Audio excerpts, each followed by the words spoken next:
Hey, what's up, and welcome back to another episode of In the Lobby, the series where I break down the latest movies, telling you what they're about, a spoiler-free review, and some similar movies to help you decide in the lobby if it's worth buying a ticket. We got a huge one this week with Christopher Nolan's long-awaited take on Homer's, not that Homer, Greek epic, The Odyssey. I think it's asleep. Nolan was actually meant to make his first Greek mythology movie back in 2004 with Troy, but good old Hollywood semantics meant he left the project and was compensated with the Batman trilogy. Phew, thank God. I'm Batman. But now he has made up for lost time with this film, which is everything Nolan fans could ask for. It's undeniably him and has that Nolan blueprint with a stacked cast of names to do his bidding and a vast expanse to navigate.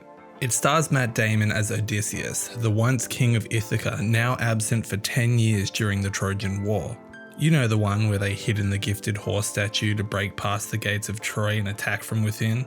Now victorious, Odysseus must spend another 10 years journeying home to his wife, played by Anne Hathaway, before Ithaca is overtaken by the suitors who have infiltrated the castle and await the queen's hand and the throne. Oh, and Robert Pattinson plays one of these freaky little suitors. He's getting a little suspiciously good at this. Delusions! On his journey home, Odysseus is confronted with the consequences of his actions and the opinions of the gods who do everything in their power to ensure he never makes it home in one piece. Alongside this, and assuming he's dead, Odysseus' son, played by Tom Holland, goes searching for answers, believing his dad to be alive and the answer to the growing chaos of Ithaca. There are so many familiar names in this that you can tell Nolan has that pull power, as there are huge actors coming in for mere single scenes, minutes, whatever. And for the most part it works, but I did find that, for example, when Travis Scott appears, in the few minutes that he does, it had that moment of like, oh hey, that's Travis Scott while you're watching, and he suited the role, but I can never get past the, oh that's so and so moment before the mind wanders and then you're kind of completely taken out of the movie. I also found that the modern swearing throughout the movie to feel a little out of place here. I mean, it's not too big of an issue, but again, it pulled me out a little to think, would they really say f*** during this time period? But Matt Damon here is a force. He's one of those consistent actors that shows up, cooks, and then just dips. In this, he's undeniably my favorite by a mile, and not only in those moments of badass action, but in his vulnerability. Without spoiling, there's a scene here during the invasion of Troy that zooms in on his perspective and reflection that felt profound and burst that rose-colored bubble of winning and losing, but asked at what cost? Some more standout performances are John Leguizamo as Eumaeus, the faithful blind friend to the Ithaca royals and lover of dogs. He's literally me. But what really caught me off guard is how good Himesh Patel is, who plays a guard that fights alongside Odysseus and then makes the journey back with him. Patel goes up against the solid foundation of Damon and holds his own in a really good way. It's not easy to do, and he does an amazing job. This is undeniably a Nolan film with his DNA woven throughout, and one thing I've grown to love about the director is his favour of practical effects. There was by far the easy way to go here with the green screen and you have that shimmer, but no, it feels seamless here. The sand, the sea, the rolling hills, it all feels real, as if you could smell and feel every frame. But the most notable example is that damn Cyclops scene. It could have been straight CGI and call it a day, but Nolan filmed an actual 60-foot Cyclops puppet in a real-life cave, and is pretty scary considering. It's by far the most unsettling scene, well, second, but I won't spoil the most.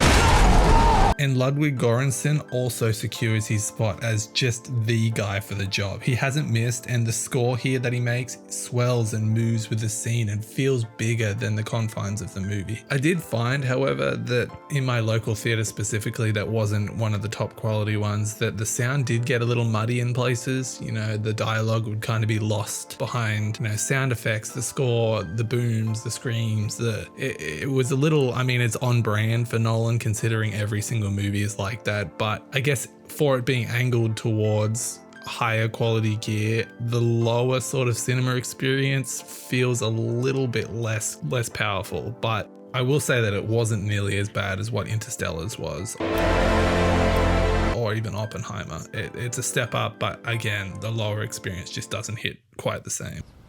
Now, if you're still on the fence about the movie, let me give you some recommendations and some similar movies so you get an idea of whether this movie is for you.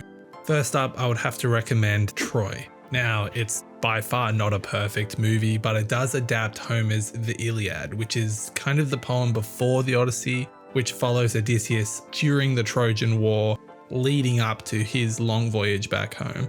Or even if you like the film like the 1981 Clash of the Titans, or the remake, I guess, which deals with the world of gods and monsters in, of course, a more campy and more blatant way, but takes those Greek tragedies and poems and brings an interesting and related aesthetic to it. Last, I'd say something like Ben-Hur for the scale and the scenes of nail-biting chariot races and the large practical sets. Nolan has these similar moments of tense battles with a backdrop of real-world sets, and this film feels very familiar in scale, even though it follows Roman history over the Greek tragedies. Your eyes are full of hate.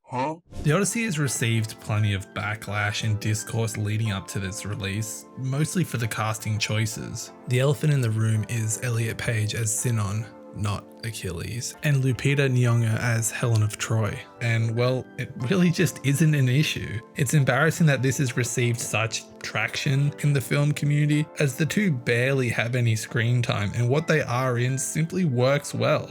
Elliot in particular has an incredible scene I won't spoil, but it's by far one of my favorites and carries weight in a really big moment. But in a world where cinema has to fight more and more for an audience, it's pretty ridiculous that there are boycotts and campaigns to try and tank one of the industry's leading audience draws. Not bloody likely! Over something so menial, it's just such a non-issue, and I found no problem with any of it. Now, would I recommend you line up and buy a ticket? 100%. Nolan is one of the few lasting major blockbuster directors, and it would be a crime to miss this in theaters. See it on the biggest, most obnoxious screen possible, and get the biggest, most obnoxious sized popcorn and soda and enjoy. I love my popcorn. It's a long one at 3 hours, well, 2 hours 52, but I think overall there will be a small minority that will have nothing good to say about this. But for the most part, the majority will find something here to love.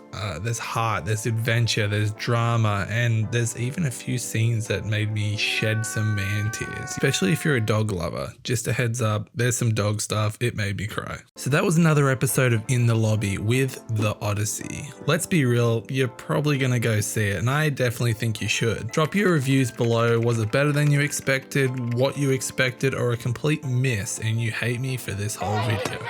Keep your comments spoiler free, and as always, thanks for watching. Do all that like, subscribe, notification stuff. Cool, I'm up for some stuff. Or not. I don't know. Bye.